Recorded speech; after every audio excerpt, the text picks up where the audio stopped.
Morning, this is Jeff with Sewer Tech Northwest. We're at 11405 Southwest Greenberg Road here in Tigard. We're doing this post hydrojetting that just got finished up.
I mean, by the sign it says post.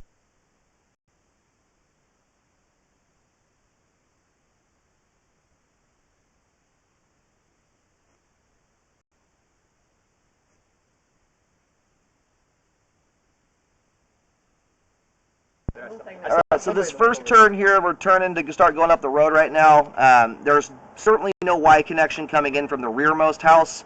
If that were to be a shared scenario, this is right where it would happen. This is right where the line turns to start heading up the driveway. No tie in there.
Yeah, there's the main there at 173 feet. We're going to drain the line out.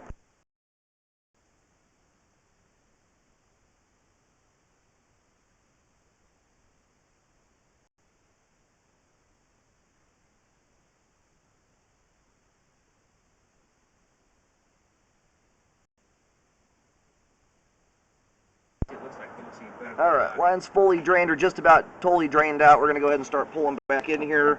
When I was going through the further out, the most significant belly, there's still sediment in the line. That's normal. Post-jetting, it's almost impossible to get every little piece of particulate out. The importance is the flow line is busted up and it's all free.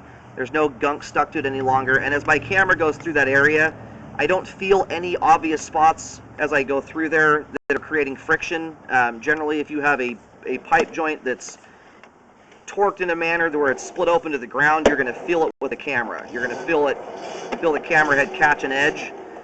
The pipe bottom feels totally smooth. So that furthest out belly, the biggest of them all, I don't see any obvious signs there, or feel any obvious signs that there are joints that are open to the ground, which what I was originally concerned about more than anything, because of just the difference in coloration of that water. And it's not uncommon for the furthest out belly to pretty much gather the bulk of the debris, but there was just a stark difference between the buildup in the bellies prior to it versus that one. So my 2 cents on this thing is this at this point. You know, you've got gradation issues that are pushing out to over 120 feet. You've got standing water sporadically throughout the entire sewer line, and when you have this kind of scenario, especially with a line of this length and magnitude, with the tolerances you're working with here, which are extremely tight, in order to fix this thing, you would essentially have to redo the entire sewer line. You might be able to leave potentially anyway, leave the last 40 feet or so there that grades off okay, but sometimes even that has to be dealt with in order to fully correct grade and be able to guarantee that you're going to get close to perfect on gradation, which is an extremely difficult thing to do with a line this long. So as far as the cost goes, cost versus benefit, in my opinion, the cost to repair this thing outweighs the benefit gained. I don't see any evidence whatsoever that the lines are tied together. I'm not seeing Y connections anywhere. And it's an unusual scenario in most cases to have that. Typically speaking, you're going to have individual lines for every house in here. So, anyway, not a shared line. The good thing is your most significant belly is 100 feet plus away from the house. That's where you want it to be. It makes it much less likely that a backup will occur because of the head pressure that develops filling up 100 feet of pipe. The big thing here is maintenance. You want to treat this thing like a septic system. Toilet paper only, no grease, no cooking oil, nothing.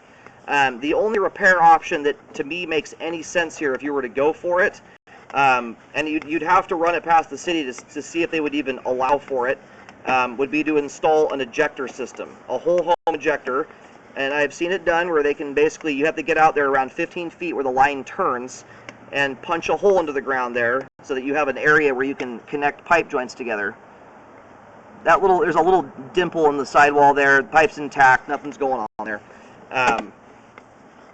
Anyway, you'd have to punch a hole there, and you may have to have more than one because of the length of the line, but you can often feed a 2-inch ejector pipe right up the middle of the line that already exists and run it straight onto the main without digging, or with very little digging anyway. The downside of ejector systems is they are completely dependent upon power. So if the power goes out, your entire house, basically you can fill up the tank and that's it, and it's going to start backing up on you. The other downside with whole home ejector systems is the frequency of use. When you have a basement bathroom that's used here and there by a guest every so often, those pumps can last for a long time. Sometimes you'll get 15 to 20 years out of them. A pump that is running all the time because the whole house is dependent upon it, you're usually swapping those pumps out it's safe to say about every 5 to 7 years. Sometimes you get longer out of them, depends on the amount of usage.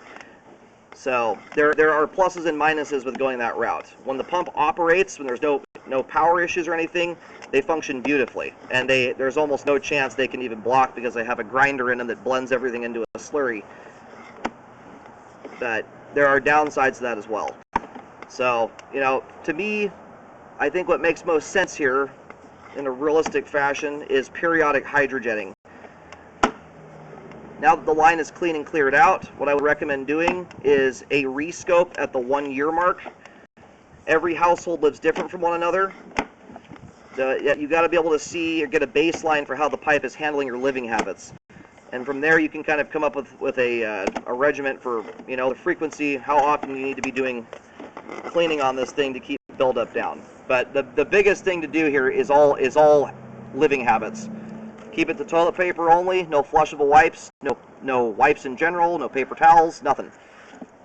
Tampons too, I would recommend keeping them out of the line. As frustrating as annoying that is. You want everything going down this thing to be something that readily disintegrates, so that if it does hang up in the standing water, which it's going to, there's nothing you're going to put down this line that's not going to get slowed down or hang up for a moment, at least in some of those areas. So whatever you have going through here needs to be stuff that breaks down easily. So as this line currently sits, it is a functioning sewer line. It is draining slower than it should, obviously because of the standing water, but it is functioning. You know, the line has not failed, and I will not use that terminology unless it's blocked and backing up. So as we sit here today, all the pipe, everything appears to be intact. Nothing is broken. Again, no shared line here, and we are, you know, I would say that you have, it's not ideal flow, but you have adequate flow as it sits right now out to the main lateral. But keep an eye on it so you can keep it looking that way.